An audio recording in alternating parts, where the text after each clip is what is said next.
Pues sin más demora, vamos ya a empezar el curso. Como estas jornadas pasen, por favor, con Antonio Espinosa, que le tengo aquí a mi derecha, que para quienes trabajamos en los museos tenemos como referencia en el campo de la accesibilidad. Muchas gracias, Antonio. Sé que tienes una vida muy ajetreada y te agradezco especialmente que hoy hayas podido acompañarnos, porque creo que tu aportación será, seguro, va a ser muy importante.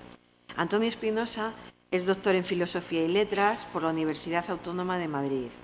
Es jefe de la sección municipal de Arqueología, Etnografía y Museos de Villajoyosa, director de Villamuseo, que es la red de museos y monumentos de Villajoyosa, profesor asociado de Arqueología en la Universidad de Alicante, donde imparte docencia relacionada con la difusión del patrimonio cultural y la museología.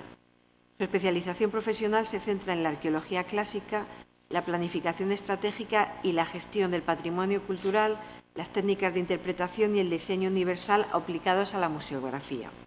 Ha participado en numerosísimos proyectos de investigación arqueológica, pero también de gestión del patrimonio museístico y divulgativos.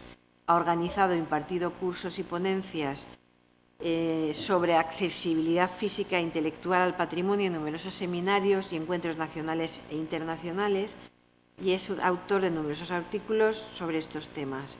Entre ellos sí que quiero destacar el libro que es lo que digo, que para nosotros es una referencia, que es su obra Manual de Accesibilidad e Inclusión en Museos y Lugares del Patrimonio Cultural, editado por TREA en 2013. Supongo que la mayoría lo conoceréis y lo habréis leído, y si no, es altamente recomendable que lo leáis, porque nos va a ayudar a los profesionales de los museos a comprender y a saber un poco más sobre la accesibilidad. Bueno, pues yo ya me bajo de la mesa y les dejo en tus manos, Antonio. Bueno, muchas gracias a la Universidad de Valladolid, en especial a Amelia por haberme invitado a estar aquí con vosotros.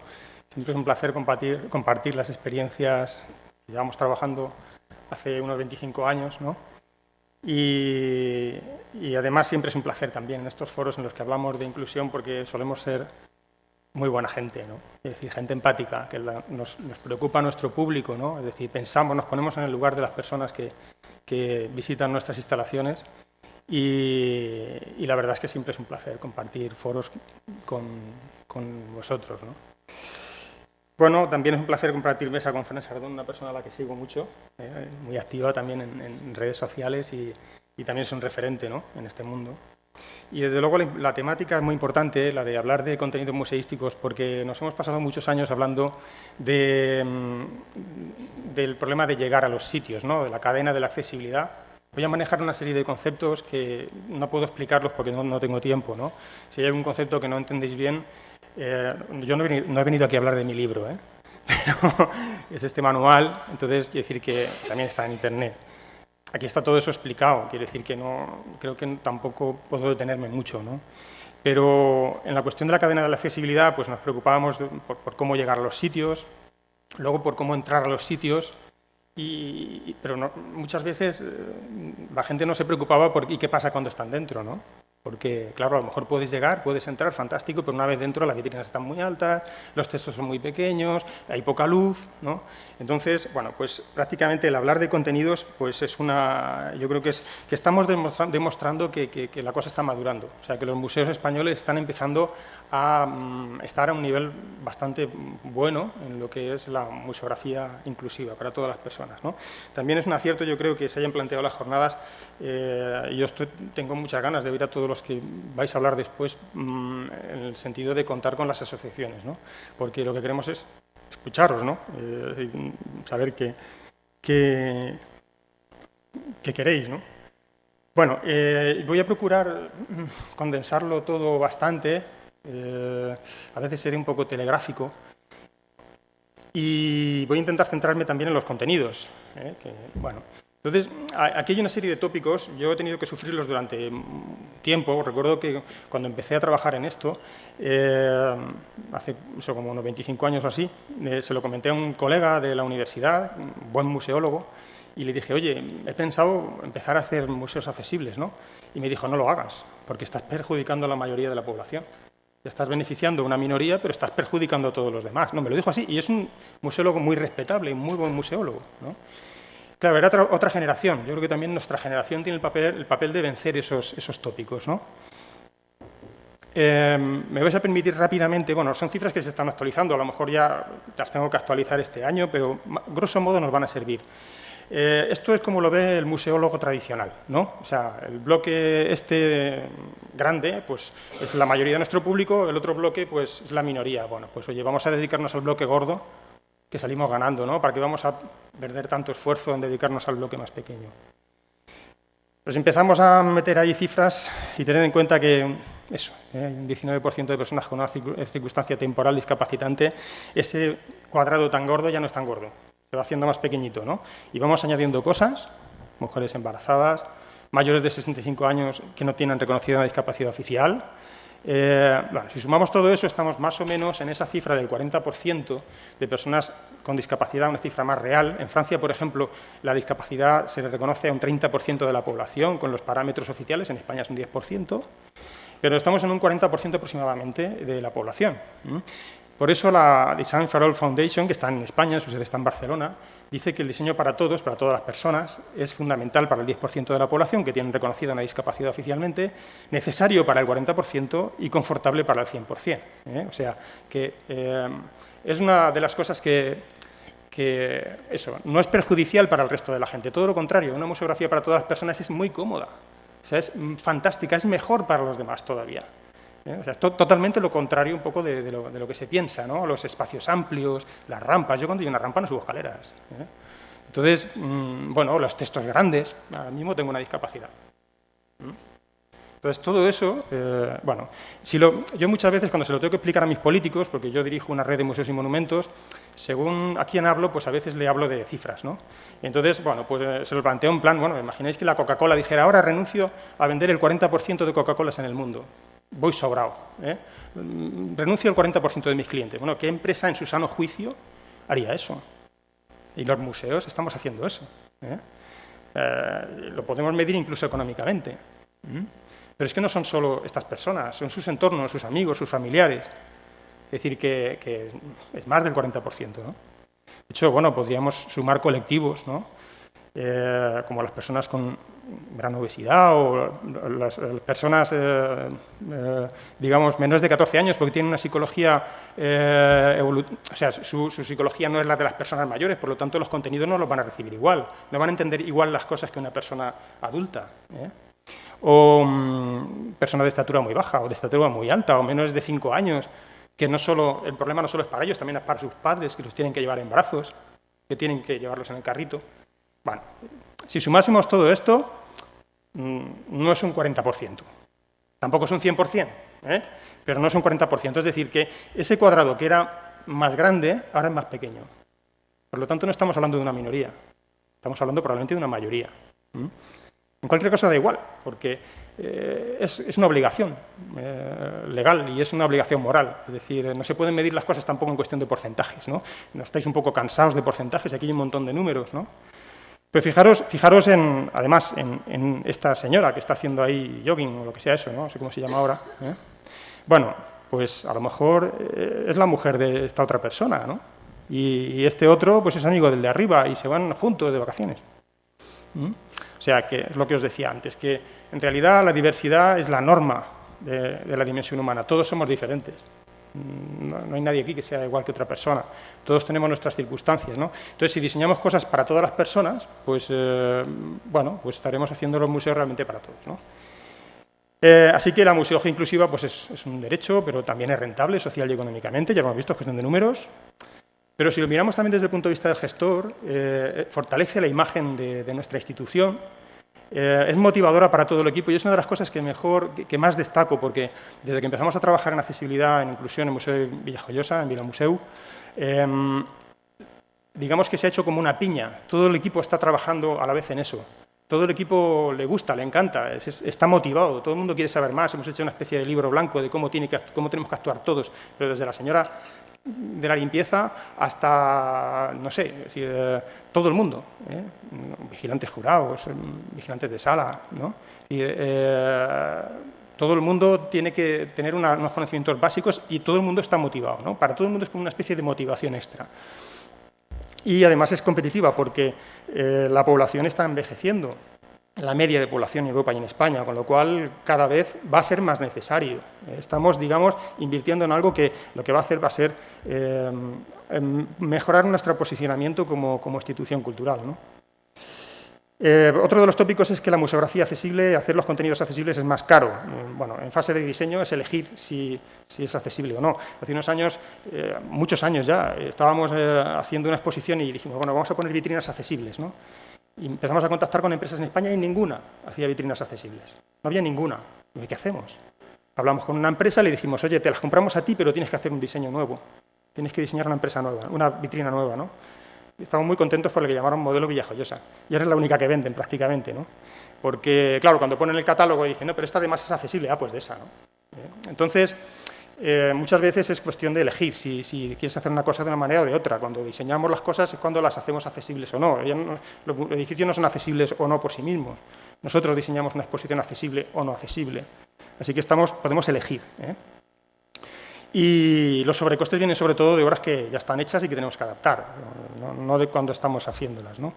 Así que, bueno, una buena oportunidad precisamente para empezar a hacer cosas accesibles e inclusivas en nuestro museo es una exposición temporal, porque a lo mejor nuestro director no está muy convencido, o el gerente, o el diputado de Cultura, o el alcalde, o el concejal, bueno, oye, ¿te parece que hagamos en esta exposición que pongamos en práctica estas cosas? Sí, bueno, las pones en práctica, ves lo bien que funcionan y tal, y eso anima a todo el mundo y al final es un precedente y luego otro y otro y otro, y por ahí muchas veces entra el, entre comillas, virus, es un virus bueno, ¿no? Es decir, el contagio de la museología inclusiva, ¿no? Hablo muchas veces de accesibilidad e inclusión, no son lo mismo, ¿eh? Es decir, por ejemplo, antiguamente se hacían gabinetes tiflológicos en los museos en los que tú entrabas a una habitación donde se podían tocar cosas que eran solo para ciegos. El resto del museo no tenían nada. Eso no es lo que quieren, lógicamente. Lo que quieren es circular por todo el museo y disfrutar de todo lo que puedan en la mayor posibilidad de igualdad de condiciones, ¿no? Entonces, esos gabinetes tiflológicos, digamos que están superados. Un gabinete tiflológico es accesible para personas con ceguera, pero no es inclusivo. Digamos, les segrega a un espacio especial, ¿no? Es cuestión de integración, ¿no? Porque, bueno, en cualquier caso hablamos de dinero, bueno, es más caro, es más barato, pero ¿en qué se nos ha ido el dinero cuando había dinero? ¿En accesibilidad? Bueno, otro de los tópicos es que las exposiciones para todos, contenidos museísticos para todos, son antiestéticos.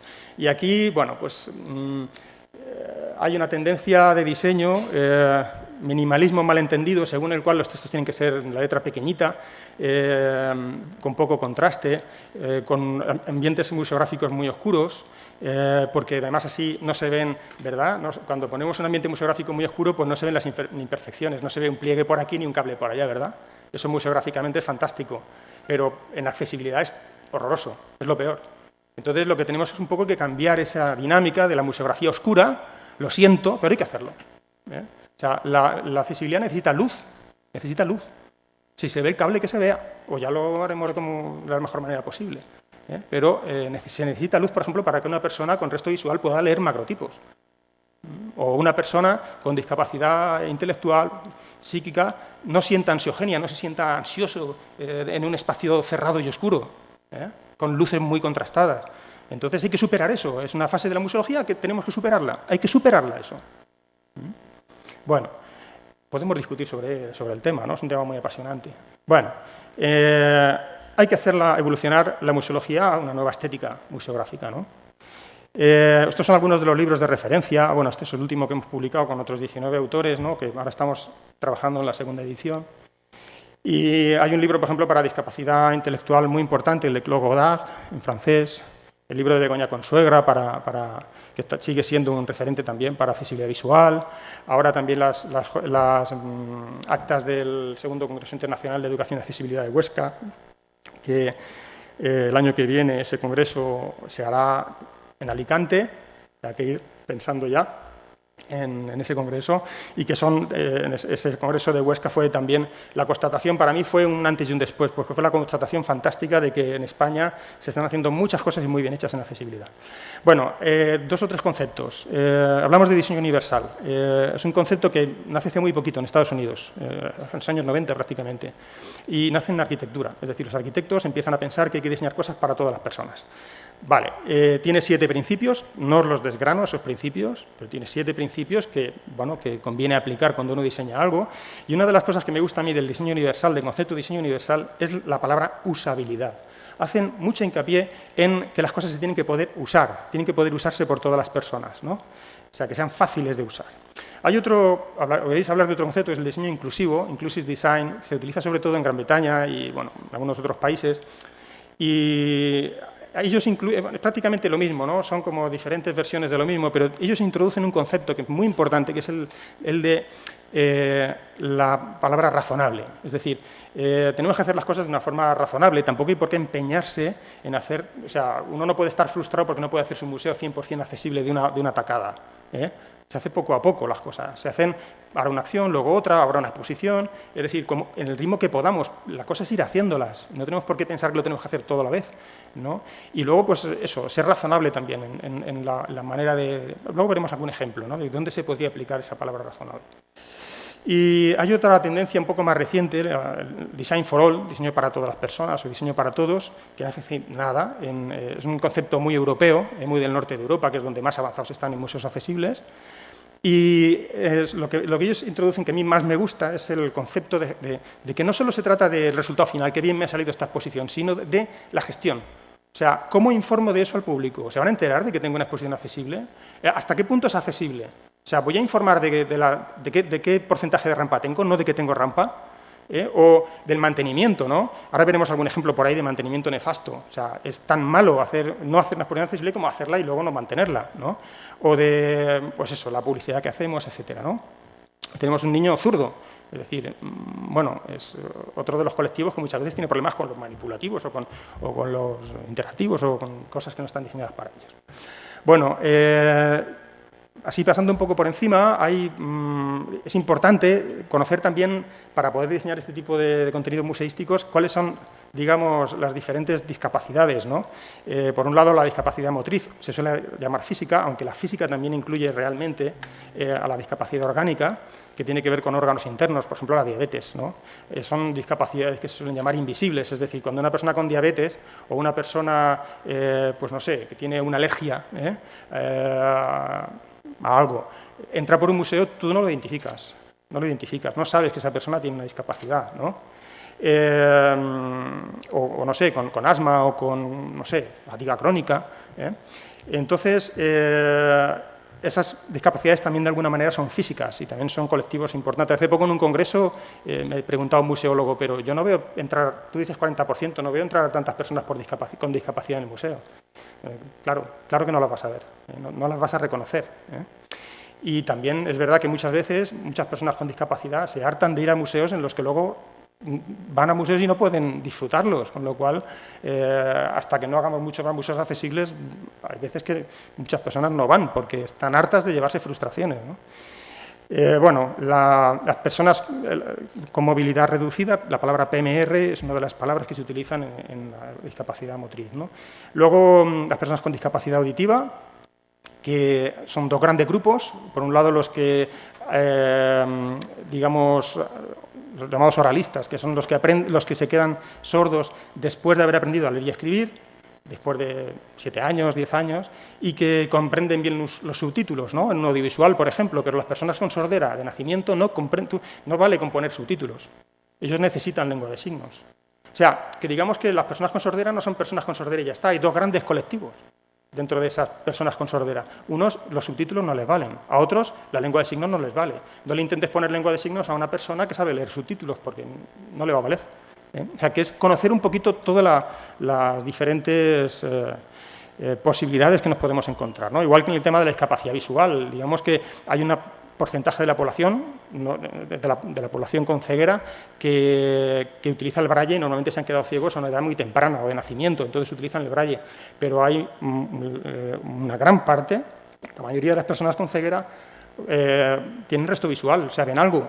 Si nosotros les ponemos letras grandes, con caracteres que se lean bien, no le pongáis cualquier tipo de letra, y con luz y contrastada sobre el fondo, lo van a leer perfectamente. O sea que también, cuanto más utilicemos otros sentidos, en la museografía, en los contenidos, más fácil va a ser para todo el mundo, para ellos y para todo el mundo. A todos nos gusta oler, a todos nos gusta tocar. Entonces, el audio, el tacto, el olfato, tener mucho cuidado con lo que se llama wayfinding, que es todo el tema de señalética, de orientación de la gente, de cómo moverse, etcétera. Nosotros estamos haciendo eso ahora en Vila Museu.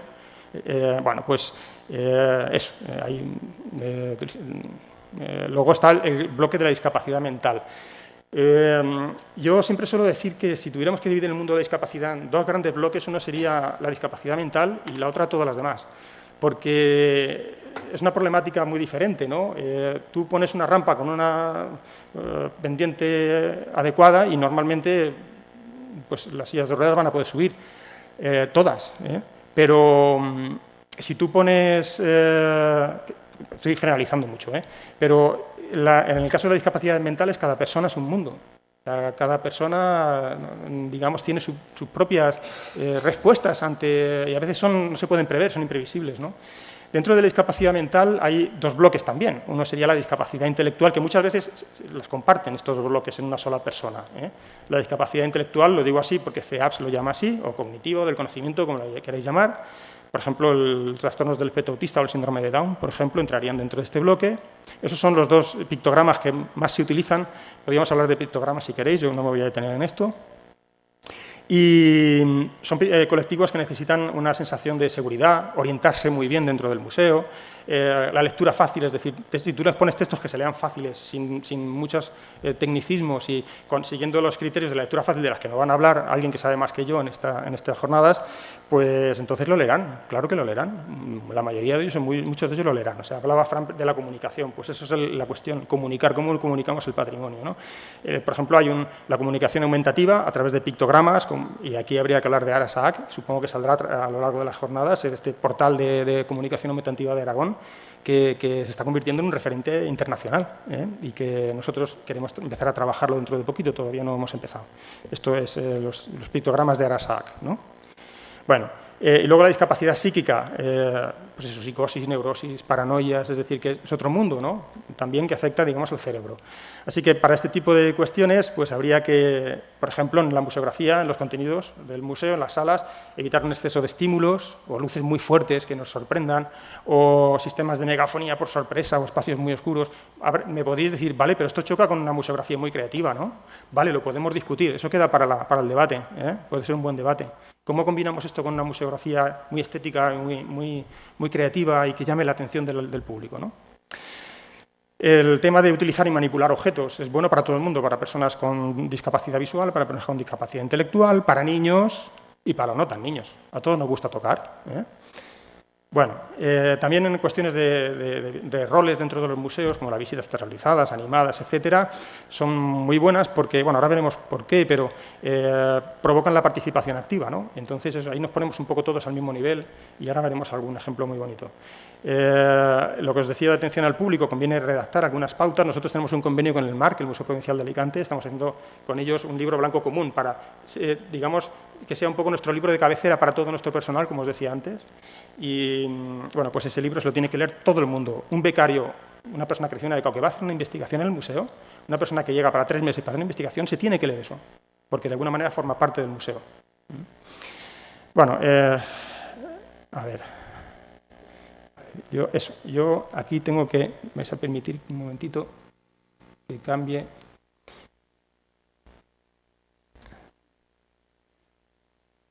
Hago un poquito un inciso un poquitín más. A ver, aquí está.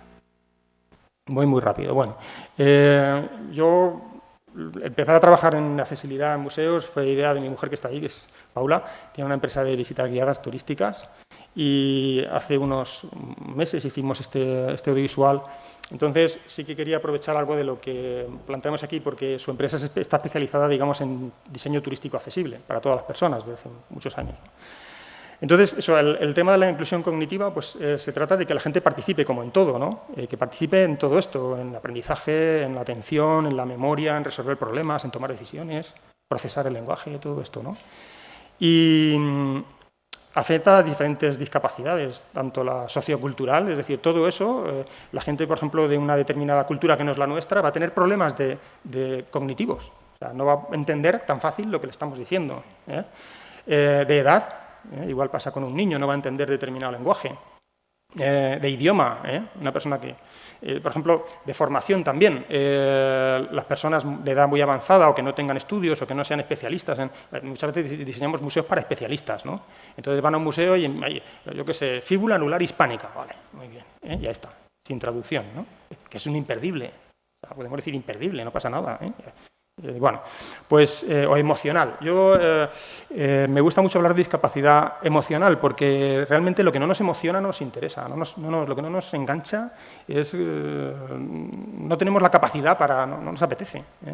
Entonces, para eso están otras disciplinas, entre comillas. Hace unos años vine a Valladolid, precisamente me invitaron a hablar de interpretación, que es uno de los trabajos, de las materias en las que más trabajo, es decir, la disciplina que se dedica a la comunicación de los contenidos museísticos de una forma amena, breve, clara, en fin, sabrosa, ¿no? De otra manera, una forma que te vayas del museo y digas, ¡jo!, cómo molan los iberos. Estoy enganchado, me he aficionado a los iberos, es un poco el objetivo, ¿no? Vale, así que tenemos que trabajar por la orientación, todo esto que hemos visto, ¿no? Vale.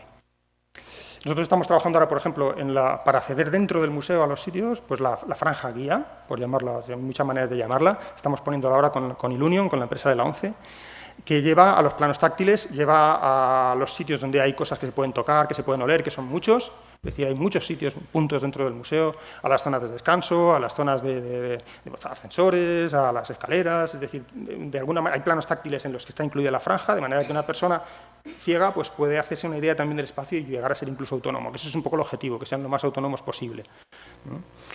Bien, vamos pasando rápido.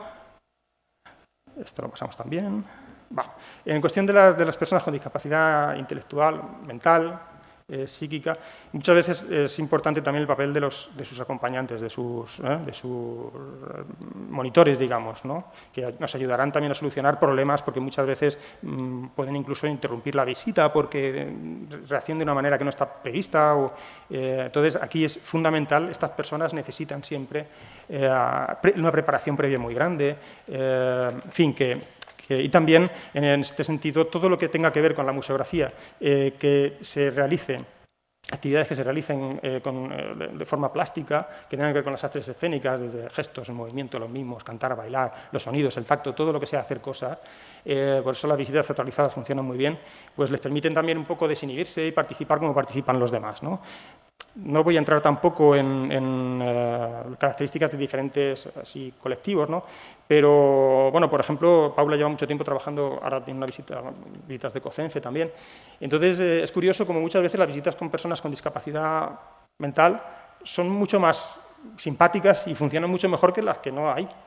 Porque, por ejemplo, las personas con síndrome de Down con mucha frecuencia son gente que participa mucho. Y a veces hay grupos de personas que nadie tiene discapacidad y están todos callados, ¿no? Entonces, muchas veces son visitas que tienen un punto muy, muy interesante, ¿no? Ella, por ejemplo, hacía estas visitas teatralizadas a la Torre de Sant Josep, que ya está restaurada, no está como ahí, es la mayor torre funeraria romana que se conserva en Hispania. Entonces hace un funeral, ¿no? Y curiosamente en esta visita que estáis viendo aquí, pues había algunas chicas con síndrome de Down, todas querían besar al muerto. Es decir, una de las cosas que se hace por sorpresa es que alguien tiene que besar, es su padre y tiene que besar al muerto, ¿no? Y normalmente nadie quiere, todo el mundo se echa para atrás y todas querían participar, ¿no? Entonces, bueno, en fin, que luego, según la discapacidad, pues también tenemos que potenciar ciertas cosas, ¿no? En fin, que tampoco voy a entrar no voy a entrar mucho en detalles, ¿no? Aquí, por ejemplo, las personas con TEA, con trastorno de espectro autista, les vienen muy bien las casas museo, porque son como una casa, es una casa, o sea, es como su casa. Entonces, el hecho de que haya cocina, de que haya un salón, se sienten a gusto, son ambientes acogedores para ellos normalmente, aunque siempre conviene que las personas con discapacidad mental de alguna manera tengan contactos previos y se familiaricen con el personal. Nosotros, por ejemplo, tenemos 2 asociaciones de personas con discapacidad mental en Viejo y Usa, una intelectual y la otra psíquica, y llevamos trabajando muchos años con ellos y somos amigos. Nos los cruzamos por la calle, ¡ay, a ver cuándo volvemos a hacer no sé qué!, ¿no? Y están, cuando tardamos un tiempo en hacer algo, se enfadan y nos llaman, y a mí por Facebook me ponen mensajes, venga, hombre, vamos a hacer cosas y tal, ¿no?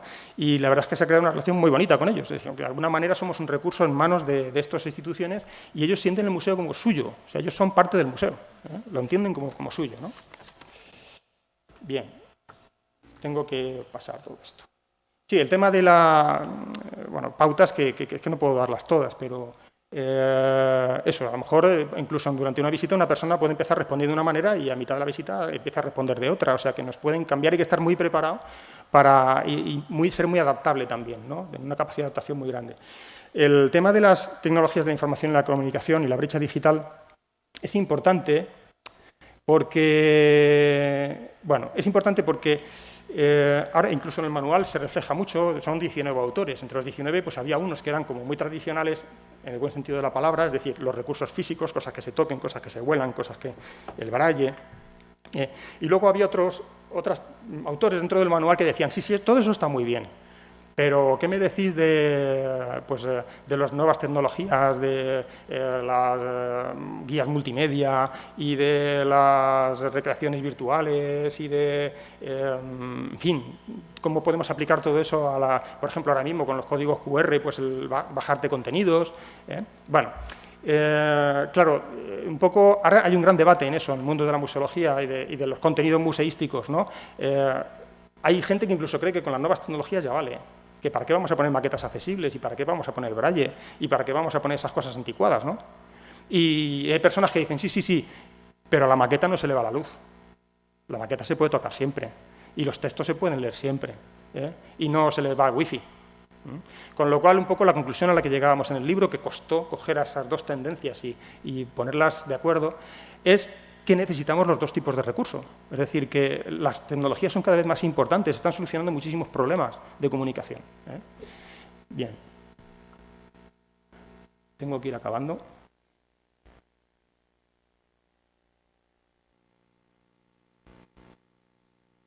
Bueno, paso muy rápido. Aquí tenemos un poco el panorama. Podríamos añadir la discapacidad cultural, la discapacidad emocional, la falta de conocimiento previo. Cuando uno no es arqueólogo y va a un museo arqueológico, muchas veces va a ser una persona con discapacidad. Yo en un museo de biología que no sea interpretativo, como no sé lo que es un Arphodelus fistulosus, pues tengo una discapacidad, porque no tengo capacidad para entender lo que me están contando. Y el tema de la brecha digital, como os decía, las tecnologías están muy bien, pero hay personas que cuando le ponen más de 2 botones ya no saben qué hacer. Entonces, pues tampoco podemos pensar que todo el mundo es tecnológico y que todo el mundo va a saber manejar según qué dispositivos. Así que también necesitamos dispositivos físicos.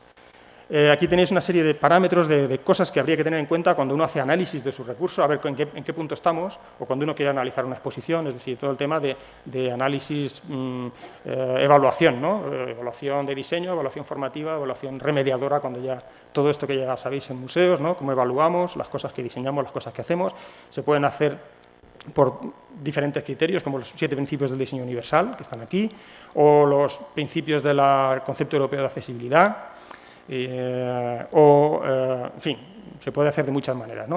Lo importante es que cuando hagamos un proyecto, pues que de alguna manera, por ejemplo, en este caso estábamos diseñando el museo, hemos tenido la suerte, aquí tenéis al arquitecto del edificio de Vilamuseu, tenéis al arquitecto del proyecto museográfico.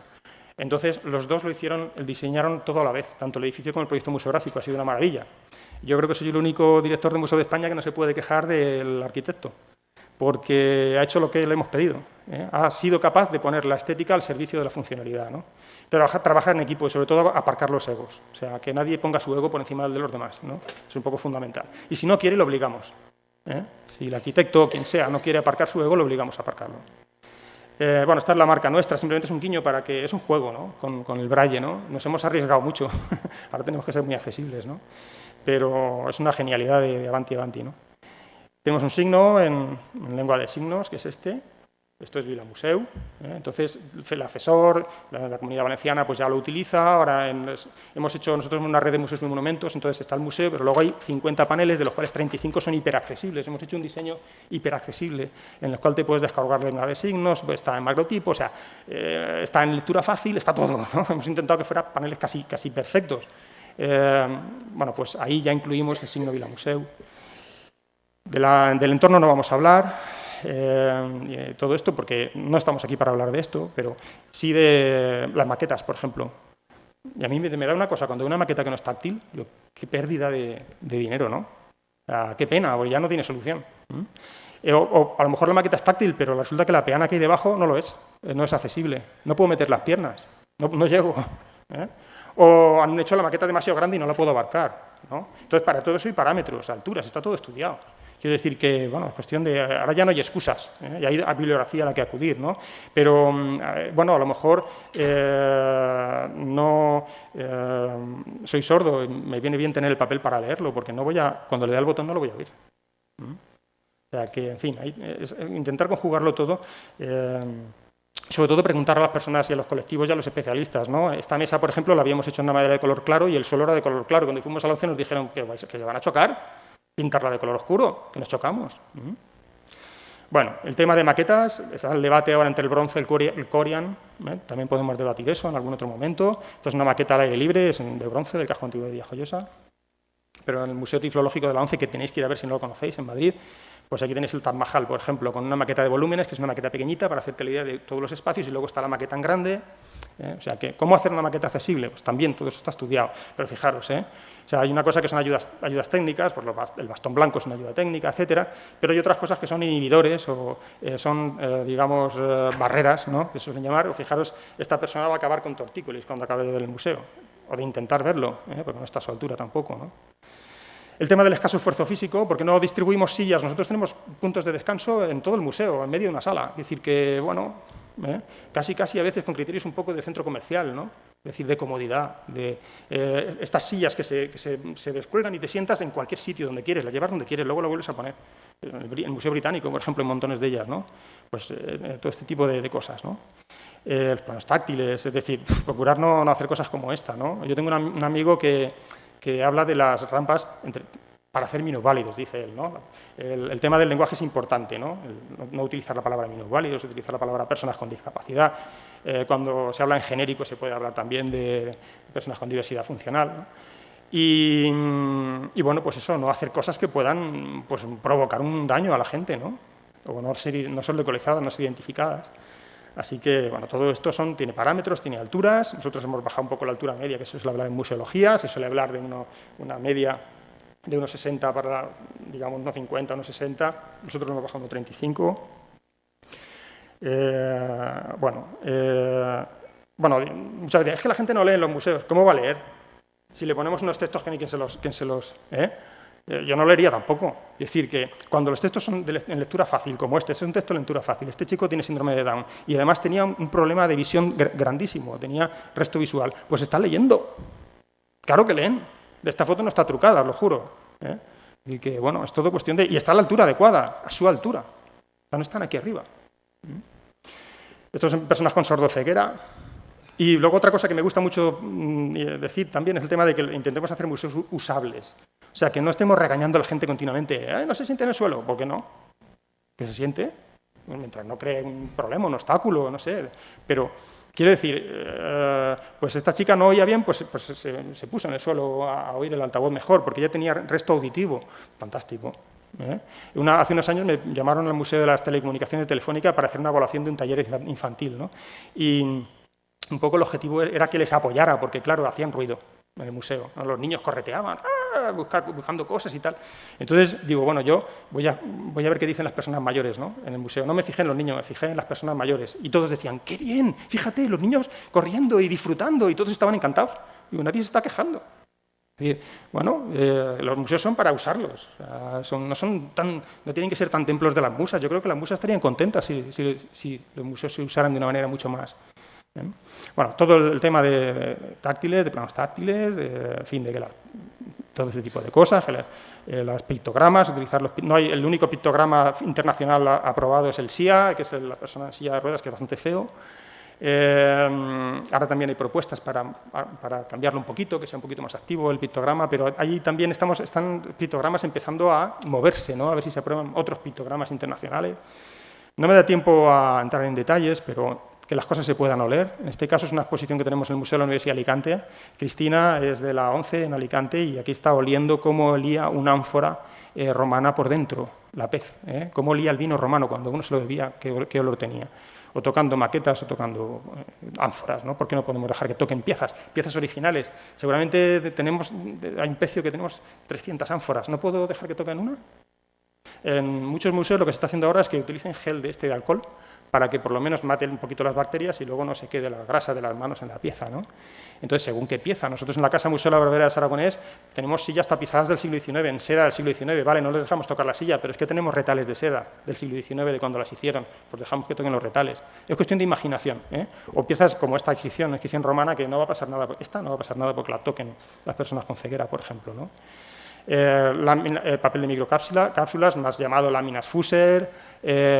Como digo, esto es una chocolatera, esta es la Casa Museo de la Barbera de Aragonés, es un palacio del siglo XIX que también es accesible. Hay un montón de recursos, ¿no? Esto es el Museo Valenciano del Chocolate, que lo dirigimos nosotros, pues el oler el cacao, el probar el cacao tostado, antes de añadirle azúcar, el mobiliario, la información, es decir, los sentidos y luego la inclusión sociocultural. Aquí hablamos en realidad de museología social, ¿no? O sea, hablamos en realidad y tengo que acabar ya, me imagino. En realidad lo que estamos hablando es de una museología pensada para todos y entonces tampoco podemos pensar, no, que aunque sea accesible para las personas con discapacidad, ¿qué pasa con los británicos que viven en Villajoyosa?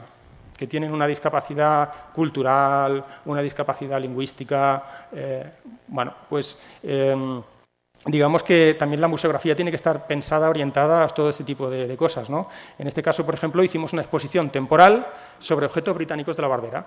La exposición está en inglés y en castellano. Y en la inauguración invitamos a todas las personas que pudimos, conocidos, ingleses que viven en Villajoyosa. En la inauguración se pusieron los españoles a un lado, los ingleses a otro, parecía aquello Waterloo, ¿no? Y al final acabaron hablando entre sí, pues si yo te conozco y tal, ¿no? Fue gracioso, ¿no? También la inauguración la hizo una niña que era hija de inglesa y de español.